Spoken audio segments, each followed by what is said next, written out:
Bonjour à toutes et à tous, bienvenue dans ma seconde base autonome durable. Je suis Stéphane Vivaliste, et pour celles et ceux qui sont nouveaux sur cette chaîne, n'oubliez pas évidemment de vous abonner et de laisser un pouce bleu, et d'avance, je vous en remercie. Voilà, et aujourd'hui, on va parler, on va dire, d'une immense crise qui va très bientôt venir malheureusement chez nous, en Europe, et qui va détruire ce qui reste de notre industrie, et qui va très probablement, et même, bon, quasi certainement, faire exploser l'Union européenne, et c'est la crise du Texas. Alors pour résumer très rapidement, le Texas, qui est un État des États-Unis, fait un bras de fer avec le gouvernement fédéral à propos de la gestion de l'immigration. En gros, le gouvernement fédéral de Biden veut l'ouverture totale des frontières et le Texas veut bloquer l'arrivée massive de millions de migrants.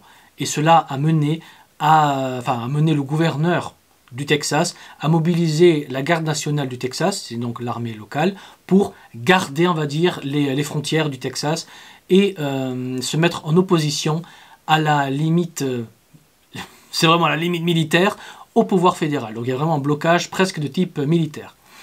Et donc pour empirer les choses, 25 autres États de l'Union soutiennent le Texas au point, on va dire, excusez-moi, d'envoyer leur propre garde nationale locale pour aider le Texas. Donc là, le gouvernement fédéral a deux options. Soit la guerre civile, soit de reculer face au pouvoir local. Donc le gouvernement fédéral va reculer pour éviter la guerre civile, évidemment. Mais le gouvernement fédéral va faire payer cette humiliation au Texas. Et comment va-t-il le faire payer? Eh bien, en s'attaquant à son économie pour l'appauvrir. Et en janvier 2024, le choix du gouvernement fédéral a été fait publiquement et publié officiellement. Ce sera la suspension des permis de construire pour des terminaux gaziers à destination de l'Europe. D'une part, évidemment, et d'autre part, l'arrêt temporaire des exportations de gaz liquéfié vers l'Europe pour des raisons climatiques. C'est vraiment annoncé comme ça. Donc en gros, le gouvernement fédéral va couper le robinet gazier à l'Europe, à la France, pour punir économiquement le Texas de sa révolte. Car ça, c'est ça, on va dire, qui est derrière cette décision de Biden. Et non la lutte pour l'environnement. Biden s'en fout de l'environnement. Là, il veut punir le Texas. Et c'est nous qui allons payer les pots cassés. Parce que nous, on s'est coupé du gaz russe et on s'est rendu dépendant des Américains, qui maintenant vont nous faire mettre une claque derrière la tête, on va dire. Alors évidemment, vous l'avez deviné, ce sera une catastrophe gigantesque pour nous. Car depuis, comme je l'ai dit, la guerre en Ukraine, on s'est coupé du gaz russe, on s'est tourné vers le gaz liquéfié américain, qui nous coûte 4 fois plus cher que l'horrible gaz russe, et ce gaz américain est produit principalement, je vous le donne en mille, au Texas. Donc notre économie vit grandement de ce gaz, et également l'économie du Texas vit grandement de la production de pétrole et de gaz. Donc le gouvernement fédéral, en s'attaquant au gaz, la production de gaz et de pétrole texan, s'attaque à leur économie, par vengeance. Donc en gelant la capacité de produire du gaz à exporter vers l'Europe et vers la France, et en gelant l'exportation de gaz liquéfié vers l'Europe, le gouvernement fédéral punit directement le Texas de sa défiance, et c'est nous en France et en Europe qui allons payer des pots cassés, car nous dépendons très grandement du gaz américain pour notre simple survie économique depuis la guerre en Ukraine et la destruction du gazoduc Nord Stream. Voilà. Alors, depuis le début de la guerre en Ukraine, le prix du gaz pour le particulier a littéralement été multiplié par 2. Donc, le prix qu'on paye a doublé. Et avec cette nouvelle crise qui arrive pour punir le méchant Texas, donc en lui coupant sa capacité de produire et sa capacité d'exporter, comment vous dire, on doit s'attendre à voir notre approvisionnement de gaz, surtout l'hiver, diminuer dramatiquement. Et donc on va devoir passer par, encore une fois, par des intermédiaires qui vont acheter le gaz américain pour nous le livrer, en se faisant une belle marge au passage. Donc très concrètement, là on va parler très concret. Attendez-vous à avoir une nouvelle hausse spectaculaire du prix du gaz, surtout vers la fin de l'année, que ce soit pour le particulier, tout comme pour les entreprises. Enfin, ce qui en reste en France, parce que bon, on est tellement désindustrialisé que c'est une catastrophe. L'industrie représente à peine 9% de notre PIB, c'est-à-dire le niveau de la Grèce. C'est comme ça. Et je rappelle au passage que les États-Unis sont déjà en train de faire venir les industries chimiques allemandes chez eux, d'où entre autres la baisse de leur niveau de chômage, et ils vont accélérer ce pillage en masse du continent européen pour pouvoir être assez forts contre l'alliance russe et chinoise, qui n'ont pas vu venir. Bon.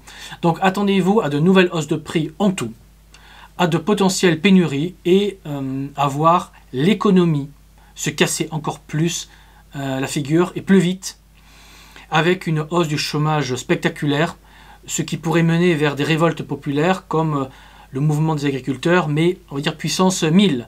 Alors vous allez me dire que bon, c'est une situation inévitable, et je dirais oui, mais il y a un espoir pour nous.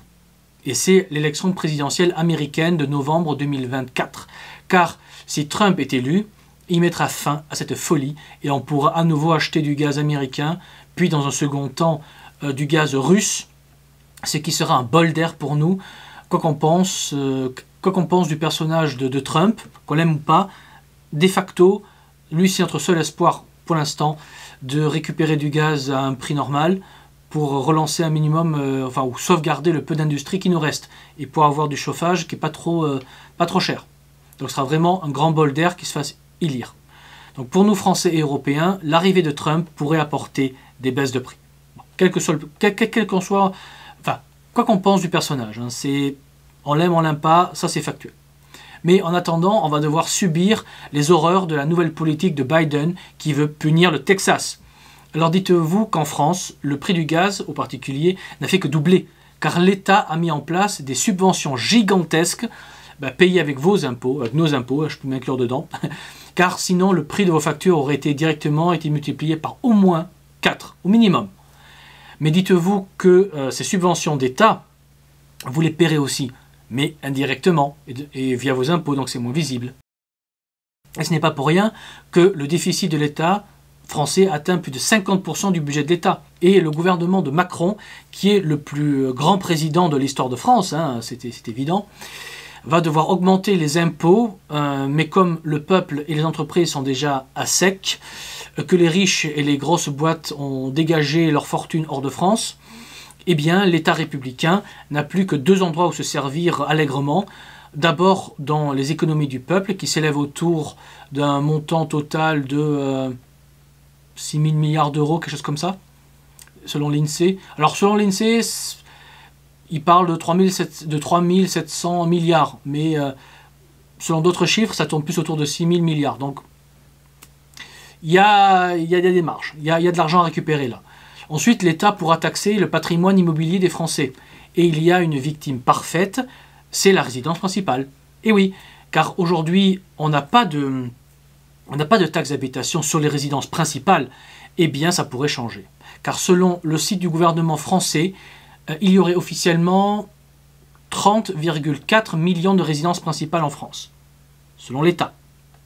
Donc si vous mettez une taxe de 1 000 € par an et par résidence principale, ça fait une recette fiscale supplémentaire de 30,4 milliards d'euros qu'on va pouvoir envoyer en Ukraine ou donner aux créanciers à qui l'État a des dettes.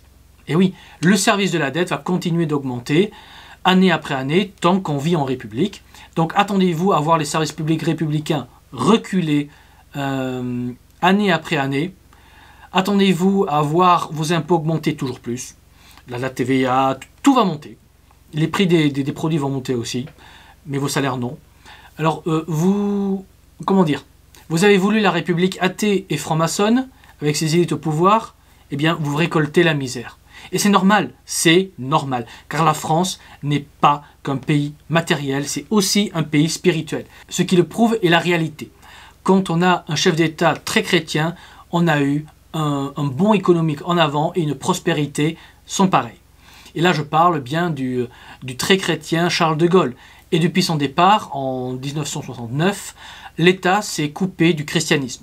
Et on a depuis un déclin sur tous les niveaux. Depuis, on a un déclin démographique avec le vieillissement et l'avortement.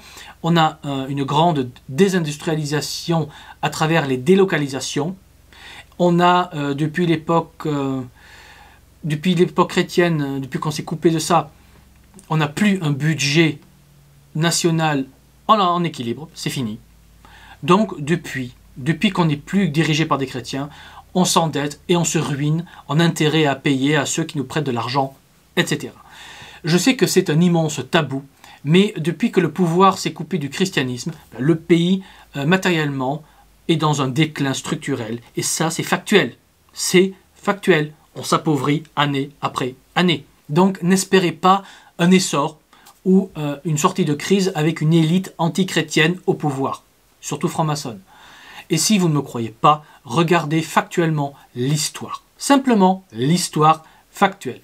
Quand la France avait un régime chrétien à travers la monarchie, eh bien, la France était soit la première puissance mondiale, soit la première puissance européenne. Ensuite, avec la République, on a perdu notre place. Puis il a fallu 2 empires qui ont renoué avec le christianisme pour faire moderniser la France. Car la grande révolution industrielle, avec la hausse des salaires, l'éducation populaire, etc., ça avait été fait sous le Second Empire, et non la Troisième République qui est arrivée après. Bon voilà, donc après l'Empire est venue la République, qui n'a pas modernisé ou enrichi la France, et donc se pose la question, qu'a fait la République, donc la Troisième République ici? Eh bien, elle s'est lancée dans la colonisation du monde, qui nous a coûté cher à l'époque, car il a fallu construire dans tous ces pays colonisés des infrastructures parce qu'il n'y avait rien, et cela coûte aujourd'hui toujours très cher aujourd'hui. Et après avoir colonisé le monde, la République s'est lancée dans 2 guerres mondiales archidestructrices et populicides. C'est factuel. Et je vous ferai remarquer qu'en 14-18 comme en 40, l'armée républicaine n'était pas prête à affronter l'étranger, comme par hasard. Et on a eu un essor magnifique sous l'ère du très chrétien Charles de Gaulle, et comme par hasard, depuis son départ, c'est un déclin structurel, factuel. Et ce que je dis, ce sont des faits. Donc on n'a pas les outils pour s'en sortir. Donc il faut se préparer en travaillant à son autonomie, en faisant des stocks et en développant son réseau autour de chez soi, car la République va à un moment exploser. On aura la guerre civile entre le peuple islamo-républicain athée et, donc les athées c'est donc non chrétiens, et le peuple franco-chrétien des campagnes. Donc je ne peux que vous encourager à choisir le plus rapidement possible votre camp camarade. Donc rapprochez-vous des réseaux chrétiens, allez de nouveau à la messe, faites baptiser vos enfants, faites-vous baptiser si vous n'êtes pas baptisé, aidez des associations comme SOS Calvaire à restaurer et à placer des croix chrétiennes partout sur le territoire, et surtout, portez le Sacré-Cœur vendéen sur votre cœur, devenez un chouan, comme je le fais pour clairement vous afficher du peuple franco-chrétien. Ensuite, vous pouvez aussi prier le chapelet de manière très visible dans les transports en commun, ou simplement afficher votre chapelet pour bien rappeler visuellement qu'on est en terre chrétienne et que le camp islamo-républicain athée n'a pas encore gagné. Mais travaillez aussi évidemment à votre autonomie très concrètement, pour être le plus libre possible, mais surtout pour avoir les outils pour survivre au collapse de la République et de la guerre civile qui va s'en suivre, malheureusement. Et donc développer son réseau. Votre réseau va vous permettre de continuer à avoir accès à des ressources et des services quand le collapse et la guerre civile vont causer d'énormes pénuries massives en tout. Donc, gardez toujours à l'esprit que la République va très bientôt vous voler votre épargne et s'attaquer à votre résidence principale, donc préparez-vous en conséquence. Et je ne parle même pas de la possibilité que la République va envoyer vos enfants se battre en Ukraine. Mais ça, c'est pas encore sûr. Par contre, ce qui est sûr, c'est que la République va voler votre épargne et va bientôt s'attaquer à votre résidence principale. Ça, c'est sûr. Par contre, ça va arriver. Et donc, préparez-vous à ça. Et sur ces belles paroles, il ne me reste plus qu'à vous dire, comme toujours, un homme averti en vaut 2, mais un homme préparé en vaut 4. Donc, préparez-vous, anticipez, et je vous dis à la prochaine fois. Allez, ciao!